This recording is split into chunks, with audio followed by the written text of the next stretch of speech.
We hear this question a lot of times, how to drastically improve your pickleball game in a week or less. If you want to know the answer, stick around to the end of the video. Pickleball is one of those games that's simple to pick up but challenging to get good at. This is the defining characteristic of a brilliantly designed game. The big question is, what sort of pickleball training is best for improving one's skills? Over the years, we've gathered a vast quantity of knowledge on the improvement of sports and pastimes, and this is how we've established some improvement principles and methodologies. The first topic of discussion will be principles. In order to excel at pickleball, you must internalize these concepts. Just after that, we'll talk about some real-world strategies for enhancing your pickleball skills.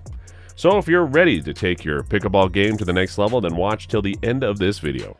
Hello and welcome to Pro Pickleball Media, your #1 spot for all pickleball content. Our channel is dedicated to the fastest growing sport in the US, and we cover all fun and exciting things related to pickleball.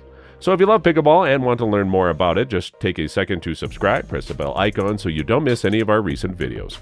In today's video, we're going to talk about 8 things that you can do this week to change your pickleball game forever. Make sure to stick around to the end of this video where we'll explain the best strategies to become 10 times better in pickleball. Now, let's get right into the video.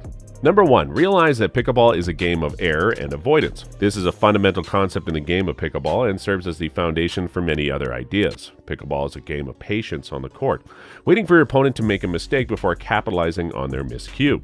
Pickleball, more points are earned due to a mistake by the opponent. The best way to triumph is to make your adversaries make blunders. Sure, there are situations in pickleball where an overhead smash will seal the deal, give you the point. Think about why your opponent popped the ball up for you to crash. Not a single skilled player is ever going to voluntarily do that. Your opponent has popped it up because you forced him to do so 99 times out of 100. This is why the term survival or error avoidance is often used when describing pickleball. The opponent made a mistake, therefore you can take advantage of it by bashing them back for a point advantage. One of the easiest ways for a beginner or intermediate player to limit their mistakes is to focus on simply getting the ball past the net. I'll get to the second reason in a moment. Number 2, stop hitting shots you know you can't make. Let's be honest, we've all been there before, to everyone's amusement. I've tried the backhand third shot drive on multiple occasions. However, you should put these shots away if you want any chance of winning at pickleball. It doesn't matter if you're trying the third shot drive or some sophisticated backspin stroke. You'll probably miss the mark if you don't know what you're doing. Consistently attempting these shots will reduce your team's chances of winning the game. In a friendly game of pickleball, you shouldn't be afraid to experiment with different strokes. Every day, in fact, do not waste your time on the teams on those shots. Take advantage of your familiar, effective shots if you want to get better at the game. Keep your cool on the court. You won't find yourself taking shots you don't have. Too much enthusiasm might lead to risky behavior. Of course, you're going to take some shots you know won't matter in the big picture, but the more you do so, the more likely it is that you'll actually practice the ones that do. Number 3, dink to the backhand, not the forehand. Losing pickleball rallies is facilitated by dinking to the forehand rather than the backhand of your opponent. The forehand stroke is more forceful and accurate than the backhand stroke for the great majority of players. To add insult to injury, a backhand shot is notoriously difficult to execute and is usually a player's least powerful stroke. Keep in mind that a key component of pickleball is learning to play with few mistakes. When you dink the ball to your opponent's backhand, you give them the opportunity to make a mistake. When the ball bounces high, your opponent has a better chance of driving it back at you, so hit it down low and to their backhand. Number 4, include third shot drops in your warm-up. Everyone knows they should warm up before a game of pickleball, but why exactly? The ball is often hit between players with no particular goal in mind. It's fine, I've been there and occasionally still am, but you might be wondering why. Will you continue to take such type of shots as the game progresses? Well, probably not. The type of shots you'll need to take will determine how you should physically warm up before the game. The best way to get ready for a game of pickleball is by doing this. How about the most challenging shot you'll ever need to make in a game of pickleball? This is the third time that a shot is missed. The third shot drop after stretching should be your major warm-up. There's no harm in going back and forth with your dink, but the third shot drop is more important.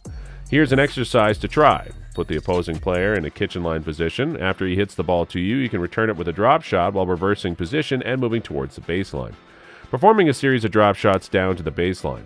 Then pretend like you're actually playing and do a few drop shots. Having a competitor on the opposite side allows you to receive constructive criticism. Make them yell out if a ball is too high and cheer you on when you hit the target. Number 5, have more patience at the net. Pickleball beginners may not know what patience entails. First, that in pickleball, patience involves waiting for a ball to bounce instead of trying to hit an air shot. When both teams are at the kitchen, the opponent generally hits a low dink at you. The dink isn't random. You can let it bounce and strike it back, or you can grab it if you reach far enough. Unprepared, these scenarios can be disastrous. What will impatient players do? Well, you guessed correctly, that they try to catch it in the air. This can lead to several problems. You can't reach far enough, so the ball strikes your paddle and goes into the net. This happens with drives and net smashes. The chance arises everyone loves crashing the ball. Sometimes individuals smash when the ball is too far into the kitchen or too low. They instinctively hit the ball and it goes into the net. What should you do instead? Well, just chill out. When playing pickleball, it's only natural to lean towards the incoming ball. If you're unsure about your ability to catch it, it is best to let it bounce. You'll improve your odds of success by doing this. You can take a breath and steady yourself before firing. Don't lose your cool. Some advice is as follows. First, you should know that it's best to play it safe. Don't chance it. You're better off letting it bounce and dinking it back over than taking that chance. I get taking chances on smashes that are out of reach, but even then, you can play it safe.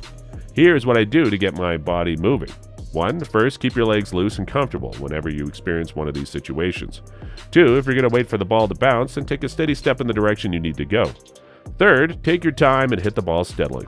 Being more patient while playing net will greatly improve your game. All of your unintentional miscues will magically morph into steady dinks back over the goal line. Number 6, start playing with a set partner. You probably already know that when playing for fun, most people will team up with whoever happens to be sitting next to them in the paddle stack. Having a regular playing partner is essential if you want to improve your game and start competing in competitions. There are several benefits to playing with a regular partner, but communication and trust rank at the top. If you play with someone for a long enough period of time, you'll start to pick up their own playing style and court strategy. Because of this insight, future outcomes can be anticipated with more certainty. When things are consistent and easy to anticipate, people feel safe enough to open up.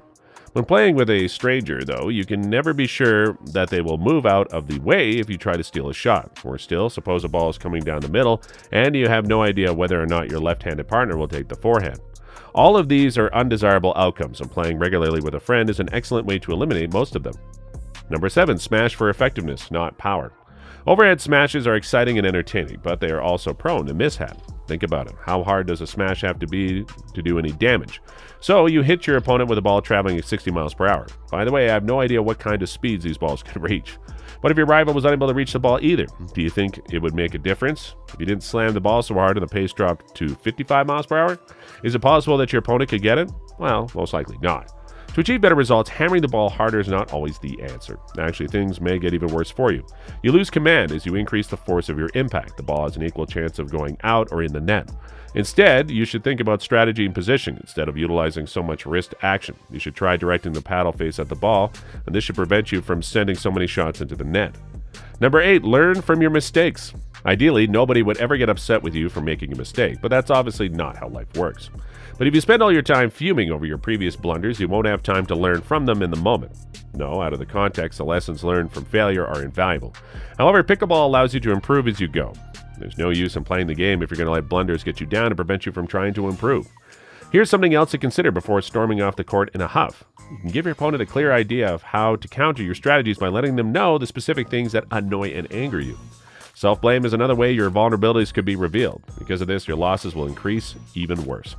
So what is your go-to strategy to improve your pickleball game? Tell us in the comments. Also, don't forget to like this video and share it with your fellow picklers. Also, if you love pickleball, then make sure to watch this next video on our channel. Thanks for watching. Bye.